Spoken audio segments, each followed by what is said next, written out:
নমস্কার বন্ধুরা, মিঠুর কুকিং চ্যানেলে আপনাদেরকে আবারও স্বাগত। তো আমার রান্না যাদের ভালো লাগে বা আমার ভিডিও দেখতে যাদের ভালো লাগে তাদেরকে অনেক অনেক ধন্যবাদ। আর যারা সাবস্ক্রাইব করেছেন অলরেডি তাদেরকে অনেক ধন্যবাদ, যারা আমার পাশে আছেন। আর যারা এখনও সাবস্ক্রাইব করেননি, ভিডিও যদি ভালো লেগে থাকে অবশ্যই লাইক কমেন্ট করতে ভুলবেন না, আর সাবস্ক্রাইব তো অবশ্যই করবেন, পাশে থাকবেন। আর তাহলে আমি অনেক ইন্সপায়ার্ড হব পরবর্তী ভিডিওটা আপলোড করার জন্য। তো চলুন দেখে নিই আমি আজকে কি রান্না করছি।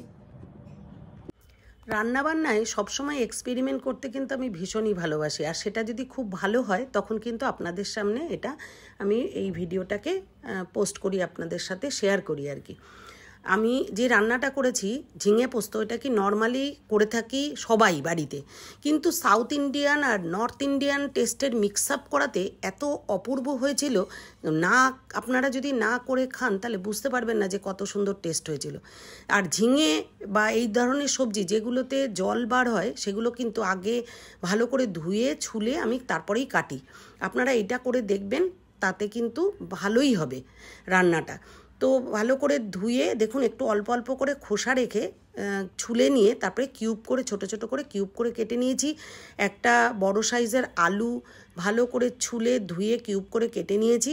একটা বড় পেঁয়াজ পাতলা পাতলা করে কুচি করে নিয়েছি। এরপর একটা মিক্সিং বোল নিয়ে তার মধ্যে দুটো কাঁচা লঙ্কা, বড় চামচের 2 চামচ পোস্ত আর লবণ, অল্প করে লবণ দিয়েছি, আর একটু হলুদ দিয়ে ভালো করে শুকনো প্রথমে ঘুরিয়ে নিয়ে তারপরে জল দিয়ে একটা স্মুথ পেস্ট তৈরি করে নিয়েছি।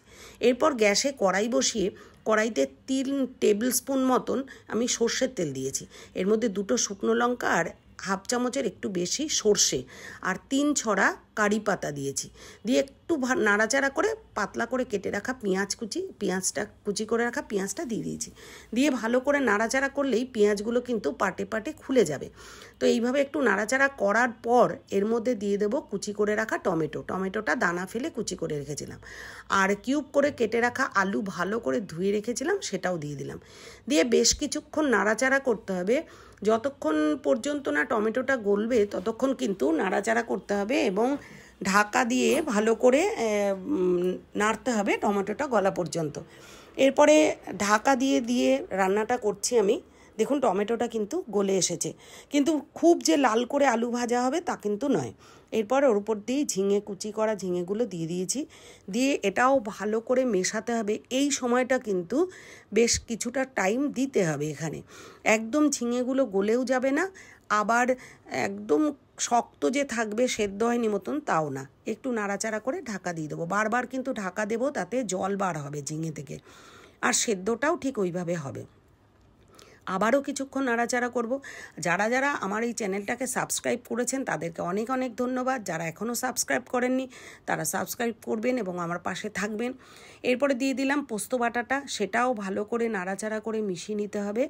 আর যারা মিষ্টি মোটেই খান না সবজিতে, তারাও যদি এর মধ্যে 1 চিমটি মতন মিষ্টি দেন না, সবজির টেস্টটা দারুণভাবে বাড়বে আর কি, ইনহ্যান্স হবে।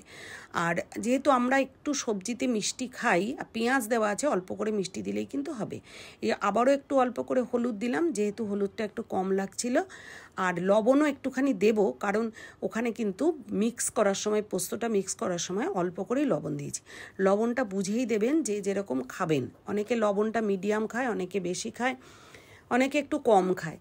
তো এরপরে নাড়াচাড়া করে নিয়ে আবারও কিছুক্ষণ ঢাকা দিয়ে রাখলাম। ঢাকাটা তুলে নিয়ে এরপরে আরও একটু লবণ দিয়ে দিয়েছি, আর একটু জাগেরি পাউডার দিয়েছি মিষ্টির জন্য। কাঁচা লঙ্কা দিয়ে দিলাম 2টো চিড়ে। সেই কাঁচা লঙ্কাটা দেওয়ার পর লবণ মিষ্টি দিয়ে আরও পুরোটাই ভালো করে মিশিয়ে নেব, একদম ঠিক হওয়া পর্যন্ত মিশিয়ে নেব। তারপরে কিন্তু মিক্সিং বোলটা ধুয়ে আমি আরও একটুখানি জল দেব, কারণ অল্প একটু জল দিলে ঝিঙেগুলো ভালো করে সিদ্ধ হবে। তো মশলাটা মিশিয়ে কিছুক্ষণ ঢাকা দিয়ে নিয়েছি, দেখুন একটু কিন্তু জল বেরিয়েছে। এরপরে ওই মিক্সিং বোলটা ধুয়ে একটু জল দিয়ে দিয়েছি, দিয়ে ভালো করে নাড়াচাড়া করে নিয়ে এরপর আবারও ঢাকা দিয়ে দেবো। ঢাকা দিয়ে গ্যাসটা কিন্তু এই সময় বাড়িয়ে দিতে হবে, কারণ ঝোলটাও টানবে আর ঝিঙেটা প্রায় সিদ্ধ হয়ে এসেছে। এর জন্য সিম করে রাখলে আলুটা গলে যাবে। তো এই সময় গ্যাসটা বাড়িয়ে দিয়ে ভালো করে নাড়াচাড়া করতে হবে যতক্ষণ না পর্যন্ত গ্রেভিটা ঠিক হয়, মানে মশলাটা সবজির সাথে মিশে না যায়। যতক্ষণ না মেশে ততক্ষণ নাড়তে হবে। দেখুন সেদ্ধ হয়ে গেছে ঝিঙেও আলুও, খুব সুন্দর এই টেস্ট। আমি বিশ্বাস করি আপনারা যদি একবার রান্না করে দেন তাহলে আরেকবার রিকোয়েস্ট আসবেই বাড়ি থেকে। তো দুর্দান্ত স্বাদের এই রান্নাটা দেখতে আপনাদের কেমন লাগলো কমেন্ট করে জানাবেন। আর যারা যারা করে খেয়ে দেখবেন তারাও কিন্তু জানাতে ভুলবেন না কেমন লেগেছে। আমাদের কিন্তু ভীষণ ভালো লেগেছে। রুটি, পরোটা, ভাত, লুচি প্রত্যেকটা জিনিসের সাথে কিন্তু এটা নো ডাউট দারুণ লাগবে খেতে। তো ভিডিওটা দেখার জন্য ধন্যবাদ।